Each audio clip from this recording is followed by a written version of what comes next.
Добар ден, почитувани гледачи. Добре дојдовте во емисијата Прашалник на ТВМ телевизија. Оваа емисија ја посветуваме на предизвиците и проблемите на лицата со посебни потреби.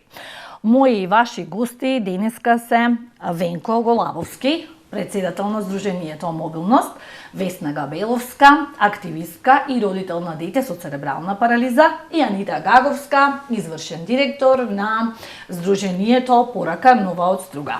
Добар ден на тројцата, ви благодарам многу на издвоеното време.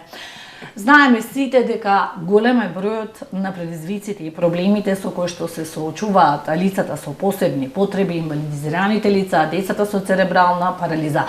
Токму затоа оваа емисија ќе ја посветиме да ги истакнеме нивните проблеми. Габеловска, мојот разговор сакам да го започнеме со вас. Ние одамна имавме еден разговор во кој што навистина ни откривте огромен број на проблеми. Првенствено, децата со церебрална парализа со години се соочуваат со една изолација. Ајде нешто околу тоа. Да, така е. Благодарение на вас малце го актуализиравме овој проблем во нашата општина. Децата со церебрална парализа, знаете, церебралната парализа е една малце поспецифична состојба, каде што се работи не само за телесен инвалидитет, туку се работи и за ментален инвалидитет. Некои од овие лица ментално се сочувани, меѓутоа децата со потешки форми на церебрална парализа се соочуваат навистина со огромни проблеми. Образованието, такво какво што е, не е соодветно за нив. Без разлика што се промовира инклузија и што сака, значи има волја да се вклучат лицата со посебни потреби, за потешките форми на церебрална парализа не е ни пристапно, ниту пак е возможно дете со ментална попреченост на толку висок степен на ментална попреченост да се вклучи во наставата. Од друга страна, голем проблем не е исто така што непристапноста низ градот. Значи, ретко наоѓате места каде што нема скали, каде што може да се влези. Дури во клучни институции, како што е болница, многу е тешко да се пристапи, треба буквално да го храните детето и да го носите во раце. А сега кога е мало едно, па то дете расти и тогаш е голем терет за родителите. Другиот проблем, исто така голем, е тоа што немаме соодветни колички. Претходно од Фондот за здравство во соработка со некоја фирма за ортопедски помагала носе убави колички за удобно седење, меѓутоа последните неколку години количките кои што се нудат преку Фондот за здравство не се соодветни и децата со потешка форма не можат да седат во нив, што значи дека не можат да ги користат, односно вие нема како то дете да го изнесете од дома. Имаме пример, една мајка вика ќе го изнесам во количка, каква било таква каква што и дале, меѓутоа детето постојано паѓа на едната на другата страна и се враќа дома со синејци на рацете. Значи, то воопшто не е добро. Немаме ни дневен центар, нема каде да одат децата. Буквално се останува на родителот. Да се грижи 24 сати на ден за детето, затоа што нема кој друг да се грижи. Значи, нема асистенти, нема негователи. Да, ќе разговараме подоцна и за тоа, дека има законска рамка, меѓутоа он лезе во пракса, за жал нема ништо. Да. Голабовски, ево, кажете ми, како изгледа едно секојдневие на инвалидизираните лица конкретно во нашиот град? Па, јас би можел да речем само по однос на лицата со телесен инвалидитет, бидејќи сум и самиот телесен инвалид, можам тоа да ви го презентирам во смисол на животот, работата, однесувањето, соработката и воопшто животот по градот Охрид. Да. Ние во Охрид имаме донедавно многу проблеми, бидејќи пристапноста и достапноста на сите институции беше на едно незавидно лошо ниво, така да ништо скоро не беше пристапно и достапно. Нешто од тоа ние пробавне и го помрнавне од мртва точка, така да сега ете секоја улица што се гради, секој објект што се прави, мора да ги запази оние елементи, основни елементи за пристапност и достапност, али не тоа се почитува во целост. Многу пати ќе се направи рампа, меѓутоа пред неа една скаличка или за неа две скалички и така натаму. Ако нема лифт, тоа е за нас огромна препрека. Исто тоа се работи за премините, улиците, не само на објектите во кои ние треба да влегуваме или излегуваме. Значи, ако за некого 10 сантими некаква скаличка или тротоар е ништо, за нас е тоа огромна непремостива препрека. Тоа е невозможно ние со количка да го преминиме или со електромоторен скутер и така натаму. Значи, по тој однос никогаш крај. Затоа што многу пати ја сум зборувал. По она рампичка, по тој нагиб што се прави, може да помине секој здрав, да речам условно нормален човек. Така. И никому тоа не му смета. А е тоа непристапно, посебно за лица со телесен инвалидитет, за постари луѓе со бастум, за мајка со количка, со дете и така натаму. Ја не знам зошто на луѓето им смета тој благ нагиб, едноставно да го имат секаде, зашто по него може да оди секој, а за инвалидот, ако не е тој нагиб, тоа е невозможна мисија. Не сакам јас мене да ме крева некој и да ме носи некаде. Сакам сам да си појдам, сам да си поминам. Не секогаш сакам некој да ме... не е тоа никакво омаловажување на личноста. Него не сакам да се чувствувам помалку вреден, зашто двајца треба сега мене да ми помагаат. Мислам за тоа толку. Така. Анита, со децении работите на унапредување на правата на лицата со посебни потреби. Кажете ни, се менували свеста низ годиниве? Па може да се забележи одредена зголемена свест кај граѓаните. Можам да речам малку и кај институциите, со сите овие кампањи кои граѓанскиот сектор ги прави сите овие години наназад. Но следејќи ги странските искуства, ние постојано сме на некои семинари, на конференции, саеми и можам да кажам дека многу каскаме зад сите тие напредни случувања и напредни пристапи кон третманот на лицата со попреченост. Ево конкретно Венко што зборуваше сега за пристапноста, пред извесно време бев на еден саем меѓународен за пристапност, за пристапен туризам и меѓу другото се зборуваше за пристапноста на институциите недалеку од нас, од овдека, се употребува дури и вештачка интелигенција и мобилни апликации за да лицето со попреченост може преку неговиот телефон да го отвори лифтот кој е пристапен за него за да може да влези во одредена институција, а ние се расправаме со, можам да речам, толку многу банални работи кои што мора да се задоволат. Како што спомна Венко. И го напоменавте тој саем за туризам, сакам да кажем и Охрид и Струга се туристички центри и треба да се стремат кон некој таков пристапен туризам. Со тоа ќе привлекуваме и гости низ цела Европа, патуваат инвалидизирани лица, лица со посебни потреби имаат еден посебен третман. Да, да.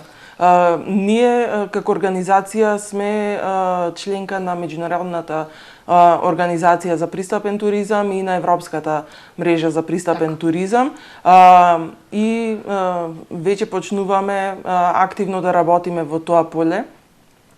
Можам да кажам, да се пофалам и дека сме првиот Балканот, не само од Македонија, кои што сме членки на тие организации и сега веќе почнуваме и проекти за воведување на пристапниот туризам и се надеваме дека во скоро време би отвориле и социјално предпријатие кое би нудело услуги и производи кои што се однесуваат на пристапноста и на пристапниот туризам во глобала, кои би се нудели не само на ниво на Македонија, туку и на ниво на цел Балкан. Одлично.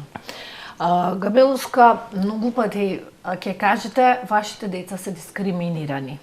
На што најмногу се должи тоа? Немање рехабилитација, немање основна анимација за нив. Како минува нивниот ден? Значи, кога зборуваме за децата со потешки форми на церебрална парализа, значи тоа е мојата керка и затоа и проблем мене ми е најпознат, најблизок. Да.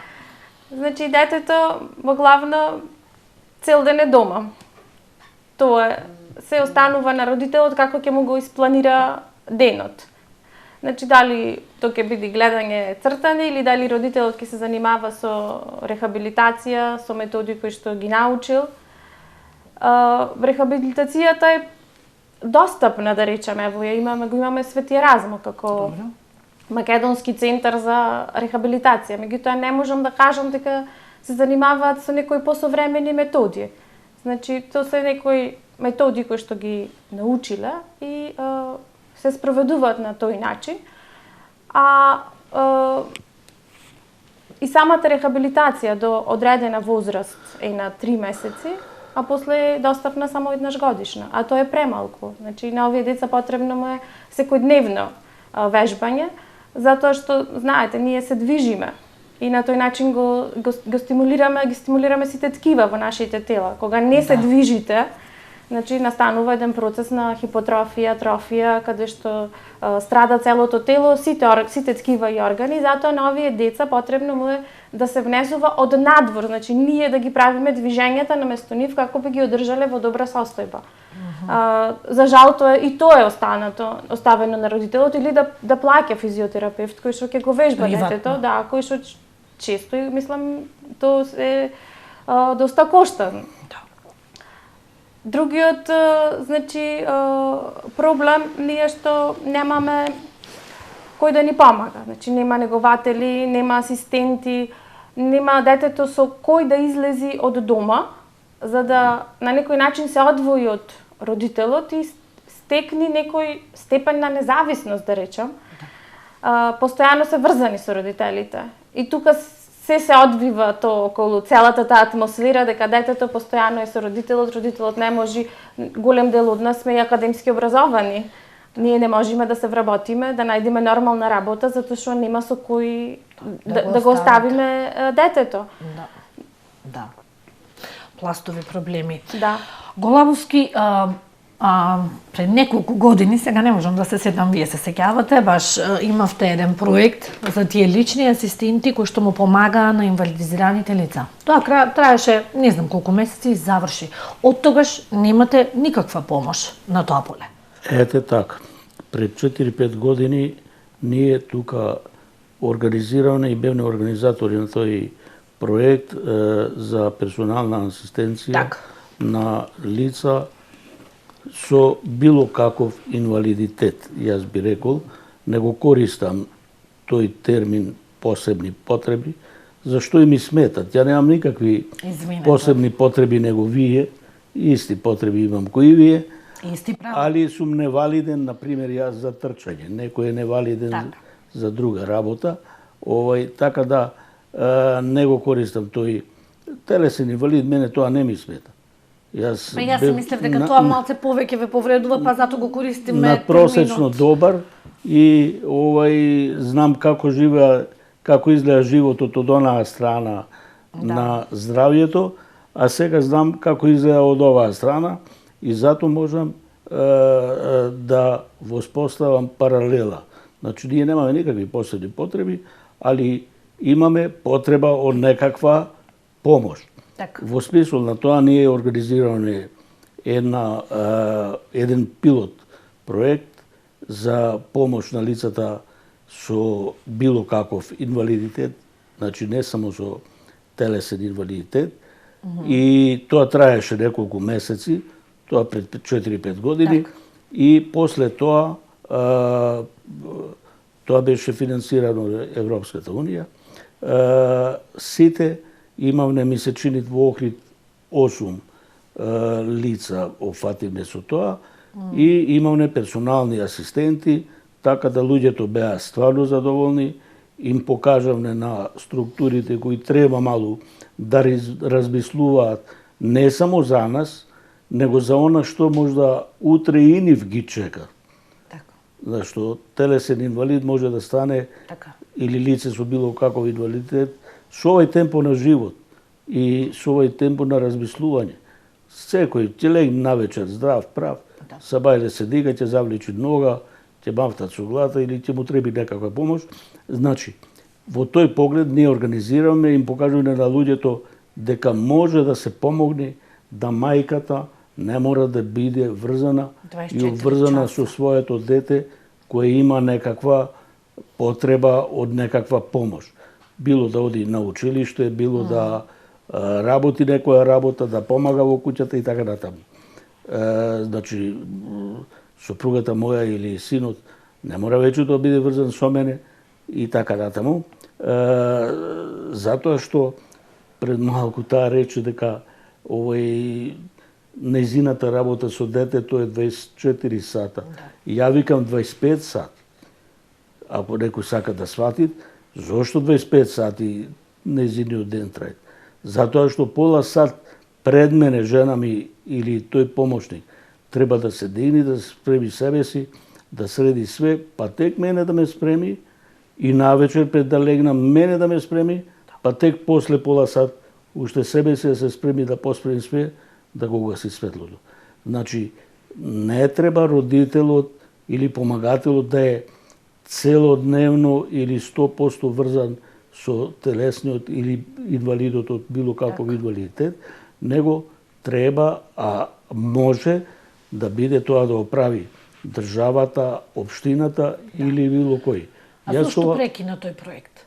Јас ова го знам затоа што сум јас и член на здружение кое во Задар на општинско ниво и луѓето и ме молат таму да останам и да бидам и би имал стално персонален асистент кој ќе биде со мене, значи онолку време колку имам потреба. Да. Тој проект Кобајаги во нашава државичка не е прекинат, трае, меѓутоа гледаме дека не функционира. Тие рекоа дека после тоа ќе правиме обука на персонални асистенти преку Црвен крст или преку некоја друга институција, колку што гледам, нема ништо од тоа. Луѓето се препуштени сами на себе и сами на најблиските. А тоа не е добро не само за нас, тоа не е добро и за професионалните лица кои можат да пружат персонална асистенција или било каква помош, кога се однесува за физиотерапевти, за физијатри, за луѓе од струката и луѓе кои се невработени, нарочито кои би добиле на еден таков начин и плата, И ќе заработат. надовест за таа дејност што ја делуваат. Значи, задоволни и едните и другите и све во ред. Затоа што зашто ми смета онај посебни потреби? Јас би рекол, меѓу нас има луѓе со надпросечни способности. Значи, не само да не се посебни потреби. Така, ќе споменим, има навистина многу успешни приказни. Значи, знам. надпросечни способности. Ако е детето без рака, нога или ако е од церебрална парализа, детска и така натаму, било која болест, ако има сочувани психички и ментални способности, тоа може да има да црта, да пишува, да твори, да предлага и така натаму. Значи, затоа не ми смета кога тој самиот израз меѓународен инвалид. Па имаше некоја дебата околу тоа и јас кога што се сеќавам беше да не го користиме зборот инвалиди и од таа причина велат да го замениме, вака било најблаго да се каже, ама ето вам баш токму овој што велат дека е по-прикладен, токму сметате дека не е. Значи викате инвалиди полесно ви звучи него ли лица со посебни потреби. Ни случајно, јас не сакам никој да ме викате со вакви или онакви потреби, јас ги имам истите потреби кои сите. Да, истите потреби, истите права. Меѓутоа сум невалиден. Јас за трчање, за одење, јас играв и фудбал. Трчав, бев еден од најбрзите, тие што ме знаат дека бев еден од најбрзите во трчање, никој не можеше да ме фати.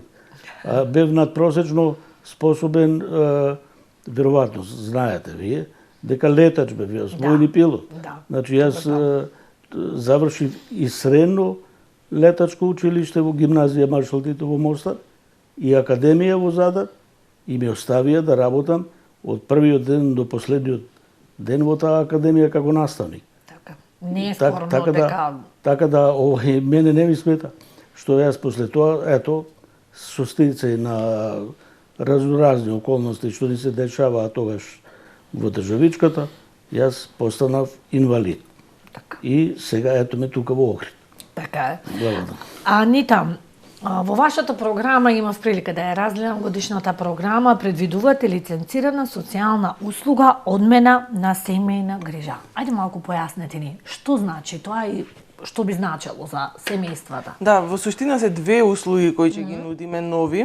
Веќе во тек и огласот за негователи, така да можам да ги повикам граѓаните на Охрид и на Струга што гледаат вашава емисија да се пријават на огласот, е активен до 8 март. Може да го најдат на страната на АВРМ или да одат во центрите на АВРМ и да се пријават за негователи. Значи, одмената на семејна грижа се однесува на одмена на родителот на неговите секојдневни обврски околу лицето со попреченост и во рамки на оваа услуга негователи ќе работат со лицата со попречености. Нега во домот се однесува на лица со мултиплекс склероза, со Алцхаймер и луѓе на кои што им е потребна палијативна нега. Значи, тоа се три вида на негователи кои во наредниот период ќе добиваат и обуки, 4 уствари заедно со одмената, ќе добиваат обуки, 3-месечни обуки и после тоа ќе бидат вработени во нашава организација и ќе се поврзат, ќе се спојат со корисниците директни на кои што им е потребна таа одредена услуга. Би сакала во поглед на ова Венко што го зборуваше да му реплицирам, значи во склоп на Црвен крст Струга, верувам дека и во Охрид, не сум сигурна. Нема во Охрид. Постојат персонални асистенти и во Струга се уште функционира, да. Значи, не мора да значи дека само Црвениот крст тоа би го работел. Секоја организација која што е заинтересирана да ја нуди таа услуга, може да се лиценцират преку Министерство и да ја работи таа услуга. Ако во Охрид не постои таква услуга, може да Сдруженијето од Венко или Сдруженијето од Весна бевте, така, да се лиценцира за таа услуга, да си земат лиценца, после тоа да се обучат негователи, персонални асистенти, било која од сите тие услуги, истото што сега ние го правиме. И после, значи, ова ние ќе добијаме лиценца за тие две услуги кои ќе ги нудиме. Здравје Боже, понатаму можете за некои други останати кои што се нудат. Тие ќе се однесуваат на градот Струга? Да, во прво време да. Во прво време да видиме како планирате да бидат ангажирани, колку негователи? Планирано е да бидат ангажирани 20 негователи. Со тоа што сега овој период на пријавување забележавме дека е многу мал интересот кај населениот ниво да се вработат како негователи. Не знам која е причината за тоа. Добиваат лиценца која што е признаена од Министерство за образование и наука, која што во други случаи чини многу пари, а овде ја добиваат бесплатно. За тој период на обука тие ќе бидат платени, така да стварно ги повикувам сите и плюс добиваат за гарантирано вработување после тоа. Да, кој ќе ги плаќа Министерство? Порака нова. Порака нова. Да. Вашето здружение Да, ќе ги плаќа. да.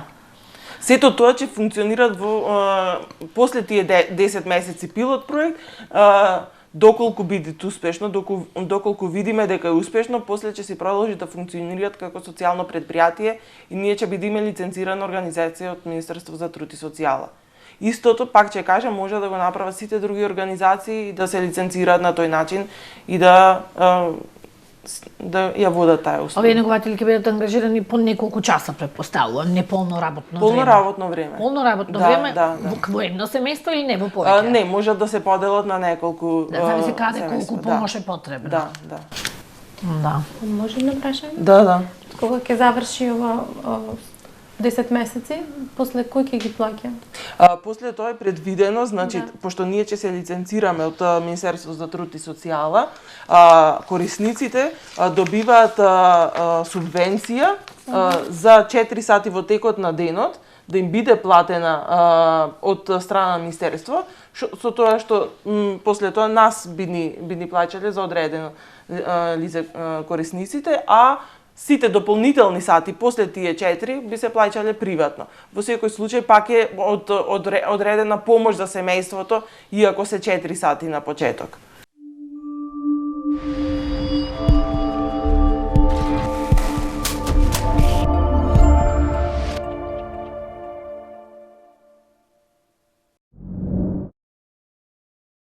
Ете, како родител со церебрална парализа,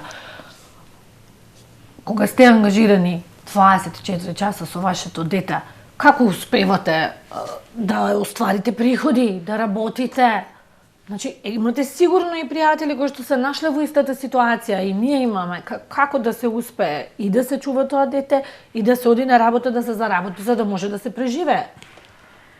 Па, тешко прашање, верувам, да, сигурно помош од родители, од пријатели, то верувам дека е така, или плаќање на луѓе за да го причуваат. со војничка дисциплина, 24/7 подредени обврските од минута во минута. Значи, јас имам и малце посилен карактер, така да речем, не се предавам. Браво. И сакам да ја прифатив ситуацијата како нешто што дошло во мојот живот за да отвори други работи, значи да ми отвори други видици и хоризонти.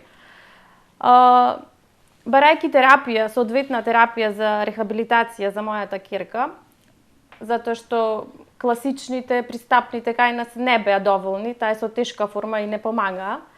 Најдов една терапија која што се спроведува во Европа, да речем, доста нова беше во тој период, пред 10 години, зборуваме.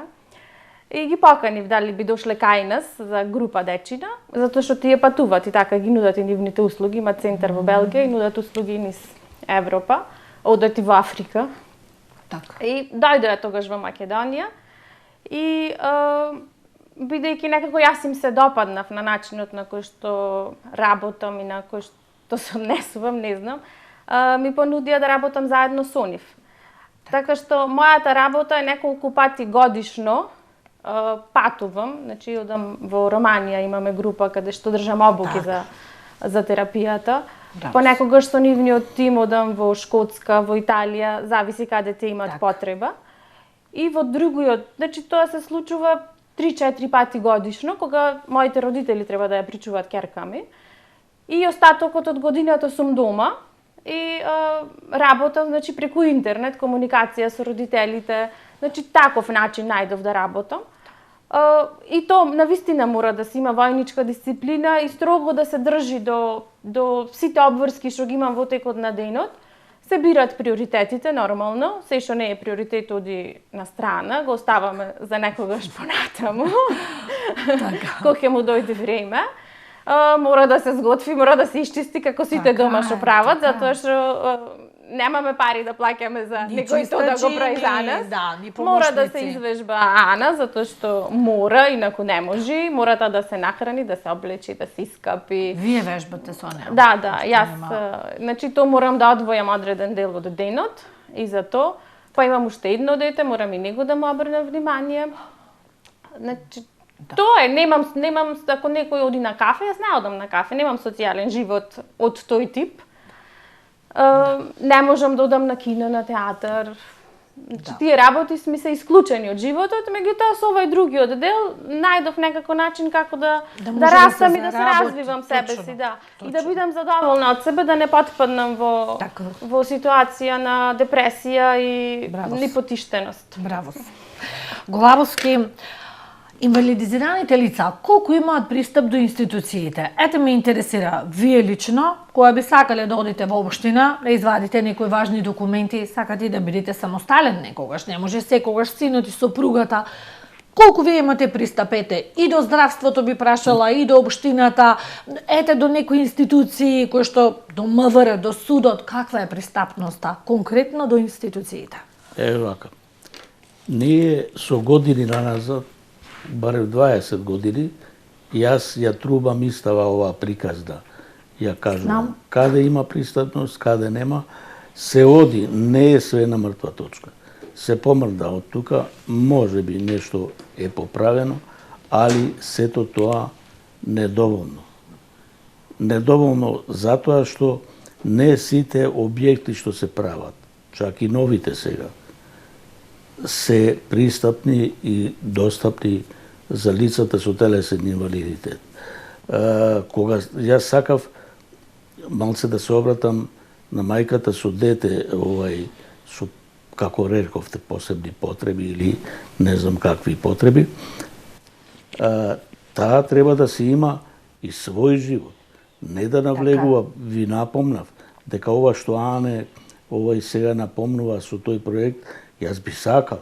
Први бил што сакам да заживее како и онај нашиот пред 4-5 години, меѓутоа тоа сето оди кампањски, од денес до утре заврши проектот, пилот проект, готово.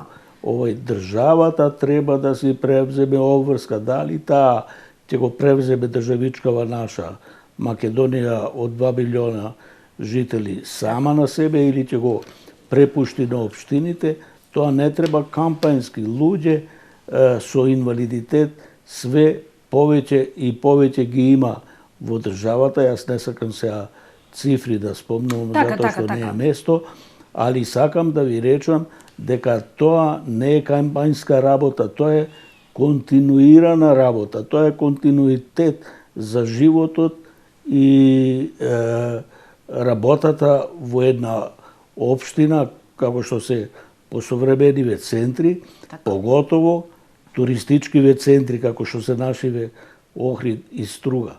Значи, не сакам јас да паднам на емпатија на некој таму, што сака да помага на инвалидни лица, и тоа е кампањска работа. Тој ќе ми помогне сега да се качам по некои скали сега. А што утре по истите тие скали? Да, сметате дека тоа треба да е должност на државата. Значи, јас малце го свртев прашањето ваше, затоа што е тоа игра без граници. Значи, објектите што се прават, сите треба да имат пристапност и достапност за сите лица, и за стар човек, и за мајка со дете со количка, и за болен човек. Нажалост, медицинските установи и институции не ни се секаде пристапни и достапни. Јас би ви кажал дека за една обична контрола, јас во медицински центар Охрид, во интерното оделение сега во овој ковид систем, што е тука да би ја продолжил мојата терапија, треба повремено да направам некаков преглед и така натаму. Па мене лекар не ме има видено 5 години. Јас не сум бил кај лекар. 3 пати вчера, завчера, неколку дена од понеделникот. Чекам таму никаков предност на инвалид, во количка онака, со жена ми се враќаме назад, синоќа детево отиде, му ја потврдија терапијата и така натаму. Сакам да ви речам, и тие услуги ви се непристапни. Емпатијата на луѓето треба. Треба инвалидот да има некаква предност. Треба стариот човек со бастумче, со штаки или така мајка со дете да има некаква предност. Луѓето, свеста на луѓето, тука ние да поработиме. А околу овие проекти кои би требала државата да се заинтригира, дали таа ќе го превземе на себе или на општините ќе ја префрли таа грижа за лицата со за некаква помош, тоа е нивни проблем. Али јас од искуство знам, бидејќи во Хрватска тоа функционира. Таму има што знам, ево се напоменалне еден физиотерапевт или не знам колку, кој оди по шема 2 сата кај овој, 2 сата кај оној, 5 сати, така натаму.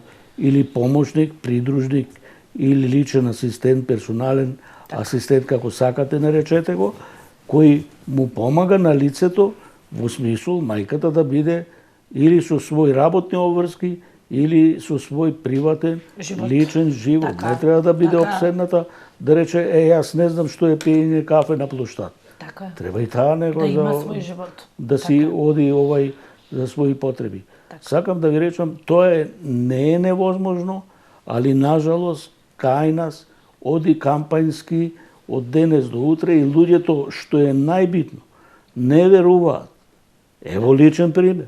Не веруваат дека утре и на нив можеби ќе им биде таква помош и потребна. Па луѓе, гледајте на инвалидите како на некои луѓе кои и натака треба да живеат.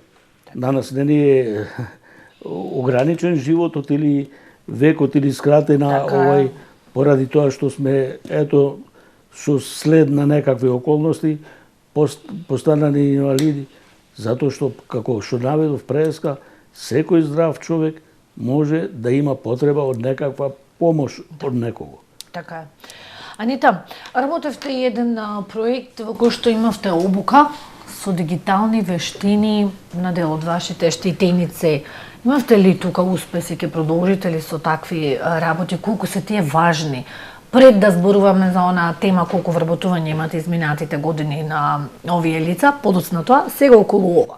Сакам прво да појаснам во поглед на предходново, да. Не знам дали ме разбра Венко, значи правилниците постојат од Министерство. Министерството делегира дејности на граѓански организации, ги финансираат за граѓанските организации на локално ниво да ги изведуваат тие дејности.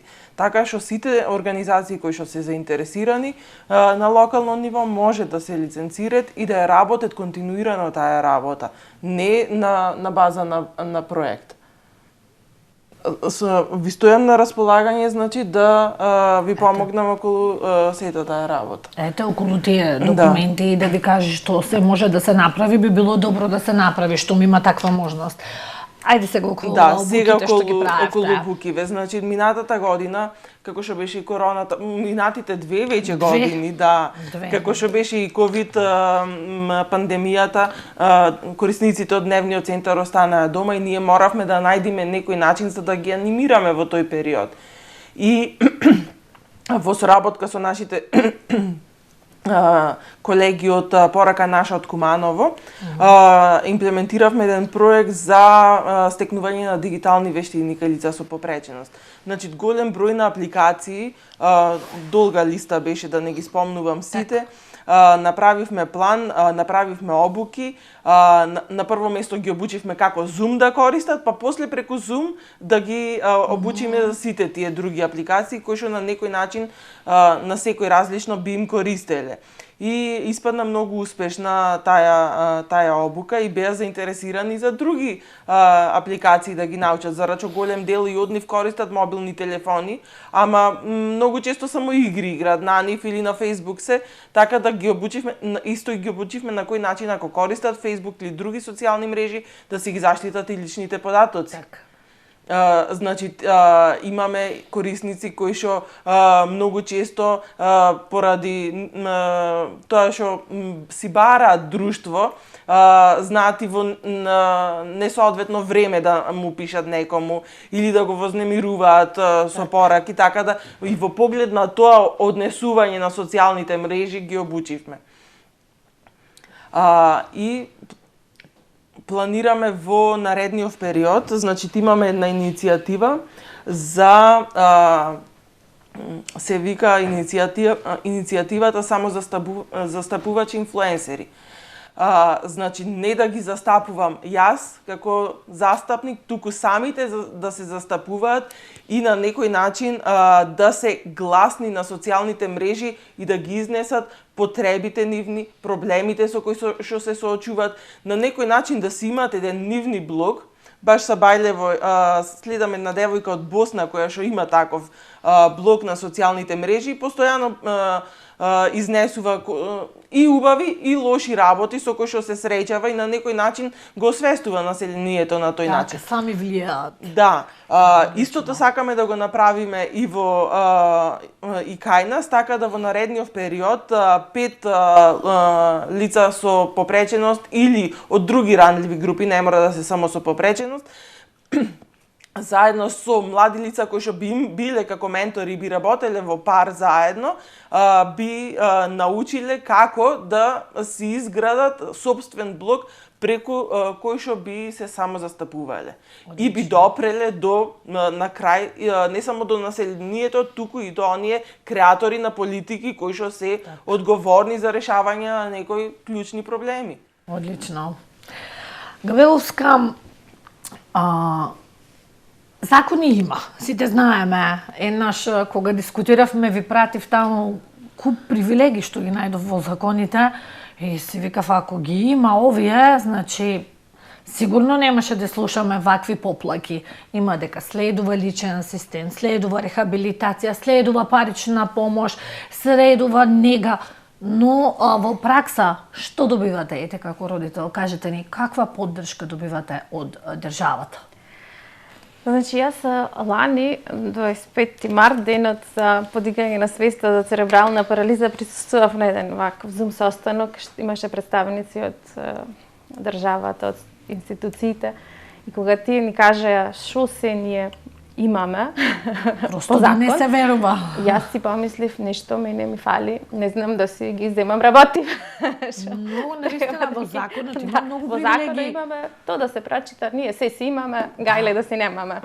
Меѓутоа, во пракса добиваме, значи 5000 и нешто, 5500 мислам од Министерството за труд и социјална политика како посебен додаток за децата. Следува количка преку фондот, која што за потешките пореmeња, како што кажав, соодветни веќе нема, многу ни е тешко да тој проблем е голем, не можеме да се снајдеме. Асистенти, ево кажавме, во општинава нема, негователи исто така немаме. Чекори се прате ево во инклузијата, меѓутоа и тоа треба прво мислам да се спреми теренот, за да не се пуштат само така децата во инклузија кога не се спремни училиштата. Да. Гледаме што се случуваше сега во Да. Гостивар со Ембла. Во однос на рехабилитацијата, според конвенцијата која ја потпиша нашата држава со, значи, конвенцијата за заштита на правата на лицата со повреченост, рехабилитацијски центри, значи тоа треба да се расформираат големите институции, да имаме рехабилитацијски центри повеќе, помали, но поблиску да е пристапна рехабилитацијата. Достапна да му е на луѓето, значи некој ако живее на село и не може да иде, мора да има блиску. То за жал уште кај нас 10 години не е профункционирано. Веројатно почнуваат да прават некои чекори, значи не дека работата не се помрднува, меѓутоа е премногу бавно за нас. И нас ни поминува животот, значи години се во прашање и кога ќе рече некој дека треба да се стрпиме, ние сме многу трпеливи. Да. Самото тоа што имаме дете со попречено, значи те прави да бидеш трпелив.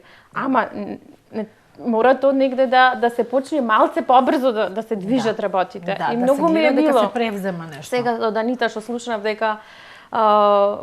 дека Министерството ќе ги субвенционира лицата за да си плаќат за асистенти, затоа што и овој проект после 10 месеци ќе завршеше и толку ќе беше, бидејќи семејствата навистина немаат средства да плаќат.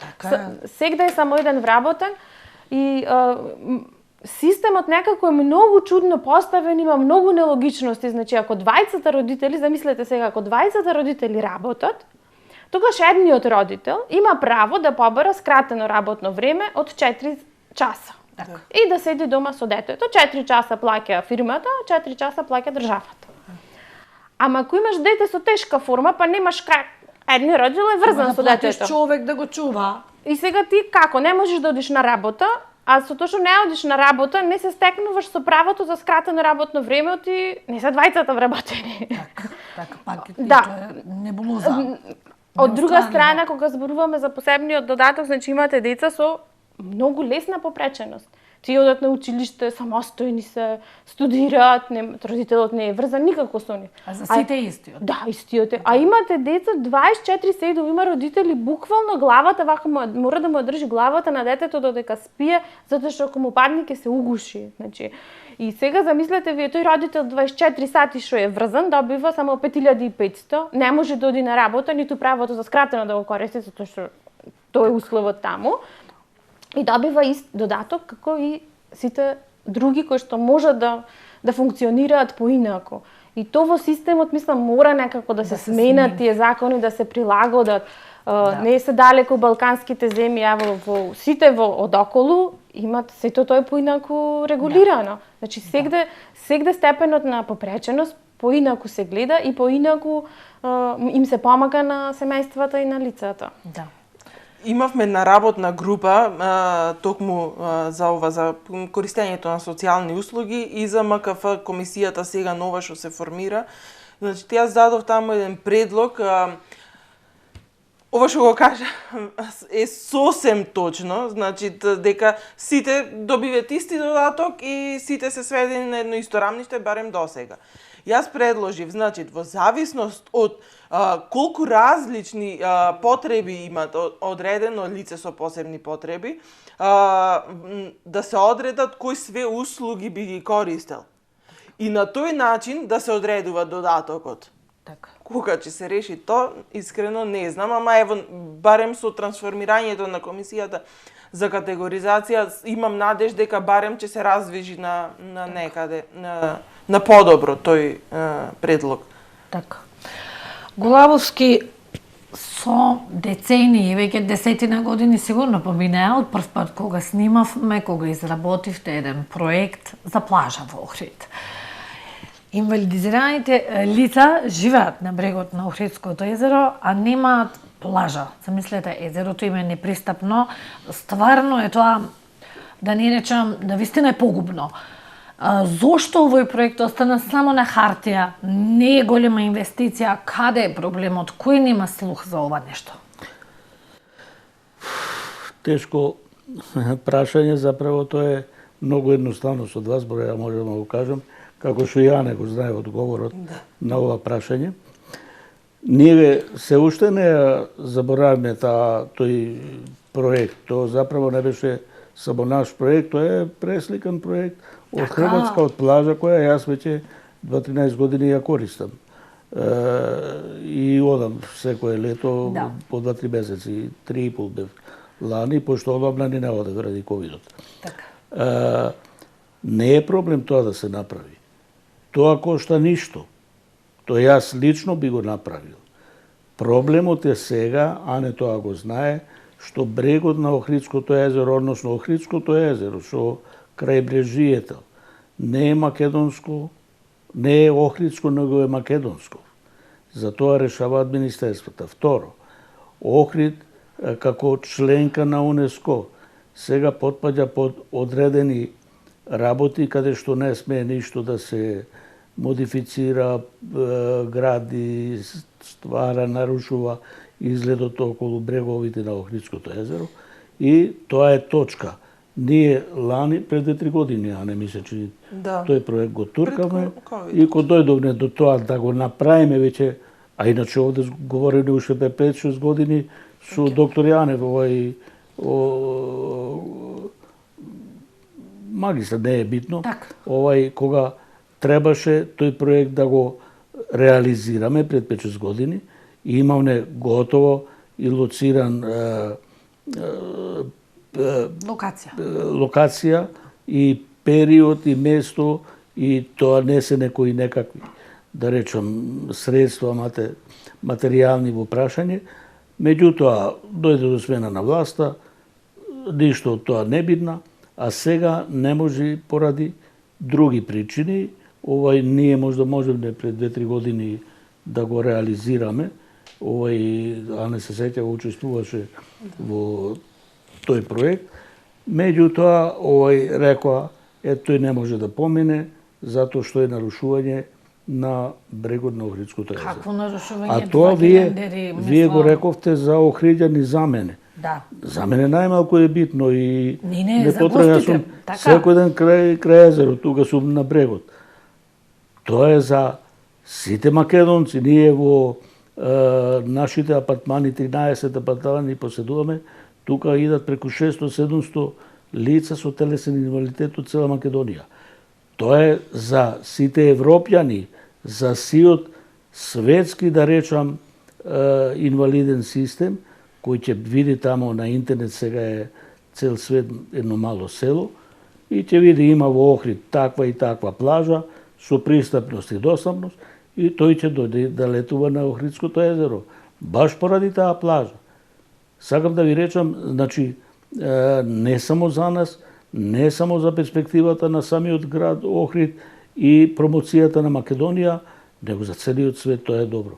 Меѓутоа, од тоа ништо чак не може ни монтажен објект да се прави никако во Охридското езеро. И тоа е што е тука е. А добро, како ова пристапен туризам, не предвидувате плажа, нема ли да Исто барате? да се надоврзам на Венко. Исто така, значи, ние немаме јавна плажа на Охридсково езеро. Нели изминатиот период све беа со концесии. Значи, тие се, да речам, приватни плажи на некој начин и тие што се концесионери предпоставувам дека не гледаат интерес во зголемување на посетеноста на нивните објекти во тоа што би ги вклучиле лицата со попреченост. Значи не ги гледаат како целна група лицата со попреченост, па во склоп на сите тие мостови, пристаништа и чуда да направат една рампа. Само рампа треба, тие гелендери, ништо повеќе. Јас верувам дека УНЕСКО нема да има ништо против тоа, затоа што имаме... Дури не мора ни да е рампа, не мора да е бетонска рампа. Можат на различни начини да се изнајдат за да се изведи, да. Значи, Монтажно од дрво, да. И исто така, значи, со количка не можеш по камењава наши да помниш. Треба да се постават дрвени или не знам од друг материјал патеки, да. Има многу значи добри примери кои што можеме да ги предложиме, само самите не можеме тоа да го направиме. Да. Во поглед на пристапниот туризам, значи имам премногу добри примери од цел свет собрано. Ево Акропол на пример. Акропол е едно брдо кое што е тотално непристапно по камења. Атина има направено лифт, колку можам да речам пола од просторијава, за да не мора да вртиш околу по патеките, туку лифтот, лицето со количка да го качи горе на Акропол за да може да го види. Тоа беше пред година дена промовирано, ми се чини. Тука, значи, не спаѓаат само плажите, не спаѓаат... Ние си ги имаме плажите и за нас туризам е плажа, например, ама тука спаѓа цела култура, музеите. Пристапно, да. Да, ево имаме добар пример на езерото Младост се направи пристапна плажа. Значи, езерото Младост е вештачко езеро, кој што можам да речам не е ни за капење, не можеме да го направиме овдека. Во Битола, например, се направи пристапен лифт, дали во музеот или во општината, не фаќајте ме за збор. Значи, може да се направи само ако се имат волја. Да. А со овој пристапен туризам има ли идеја да се пристапниете и музеите, што викате? Да. Значи, пристапна култура, пристапна рекреација и спорт и пристапен туризам. Сето тоа спаѓа во тоа што го викам јас пристапен туризам. Така. Габеловска, само кажавте дека патувате, ајде кажете ни, имате ли информации каков е животот на децата со церебрална парализа низ европските земји и една паралела кај нас, и за крај ќе привршуваме со емисијата, што треба да се направи за оваа слика која што имаме денес да се промени? Па, децата со церебрална парализа се, мене ми беше многу, во Шкотска мислам дека беше тоа нешто. Многу бев изненадена кога видев колку е таму се пристапно. Прво, значи имате буквално сегде пристапност. Тоа се луѓе само што се движат во количка. Значи сите ги гледаат како нешто нормално, да речем, ништо чудо, никакво чудо не е тоа, сегде. Пристапни хотели, пристапни вецина, буквално се.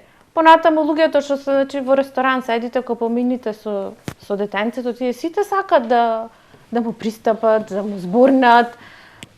Децата се прифатени во таа средина. Имате сега пред некоја година и на целата таа пристапност што имат, се жале родителите кои што имаат повозрасни деца, дека во тоалетите мора децата да ги преслекуваат на под, затоа што немале соодветно место кога ќе пораснат, кога се помали, имат нели за преслекување како пулче, меѓутоа кога се поголеми не може.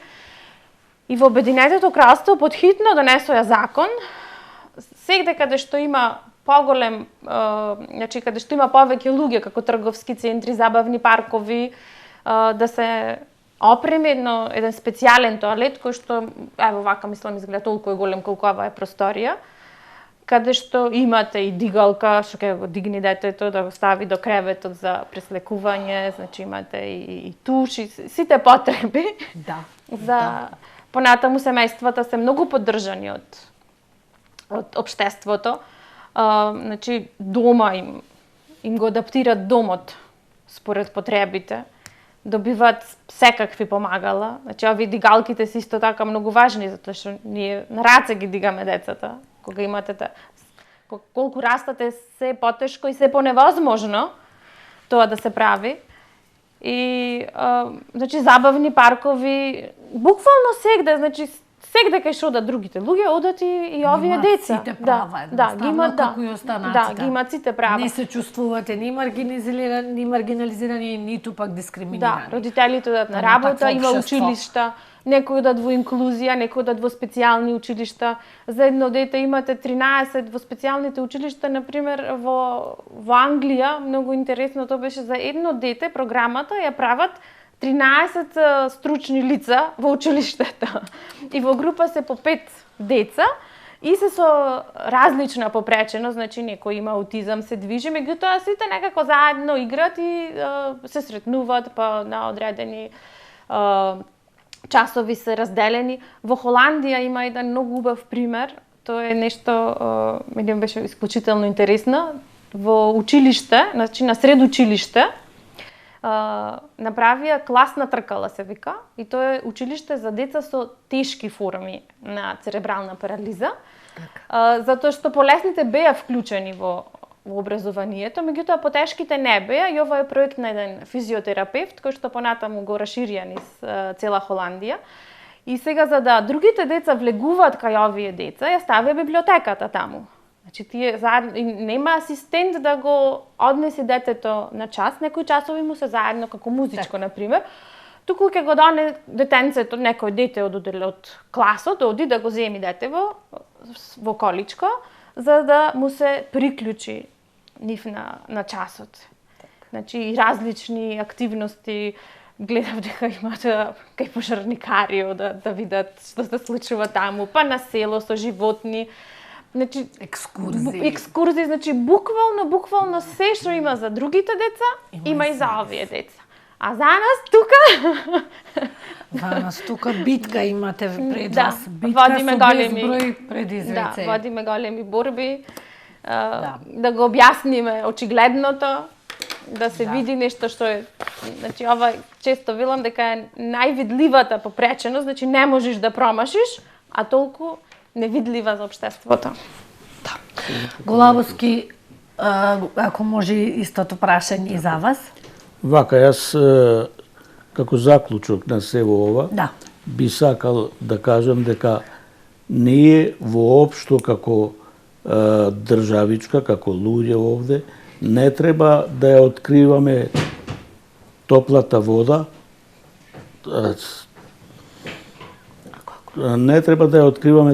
вода, бидејќи во светот све е јасно, све е речено, све е покажано и докажано, поготово со овој систем, со овие комуникации што денес ги имаме, можеме точно да видиме што све е потребно. Јас лично ги знам, бидејќи комуницирам со луѓе и живеам со луѓе на тие инвалидски објекти, па знам вамо е вака, добиваат тоа и тоа, ги имаат тие и тие услови.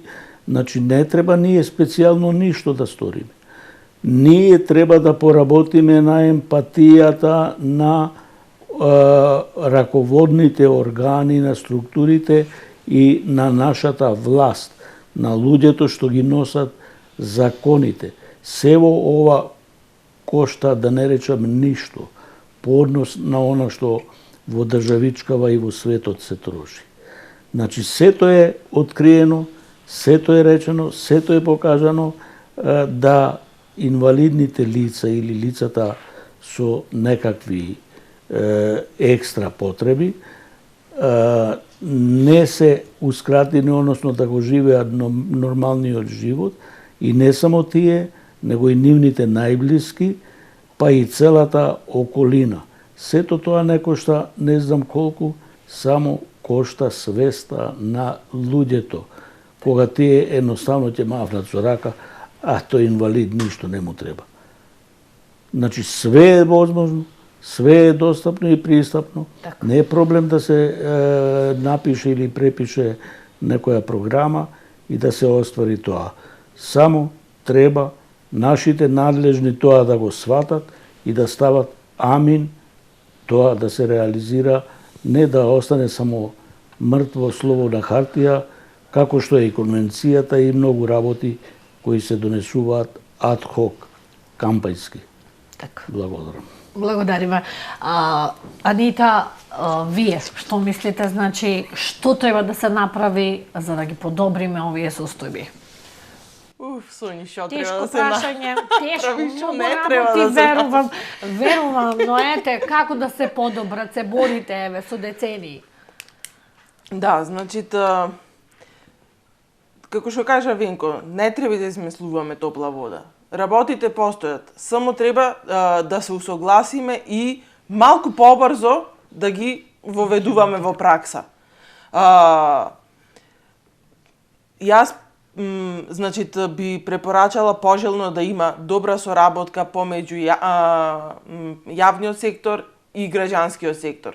Граѓанскиот сектор е онај кој е, да речам, иноваторот, носителот на тие добри пракси од странство, често одиме по различни размени обуки, а јавниот сектор добро би било да застани со нас на маса и да не праша дајте ги вашите искуства, дајте ги сите можности кои што ние сме подготвени да ги правиме. И не мора да биде јавниот сектор тој што ќе ги прави. Партнерски може да ги правиме. Така. За жал, многу често сме сведени на, за жал пак ќе речам, суети, и многу често искуства добри кои сме сакале да ги имплементираме се крадени и сработени на некој провизорен начин.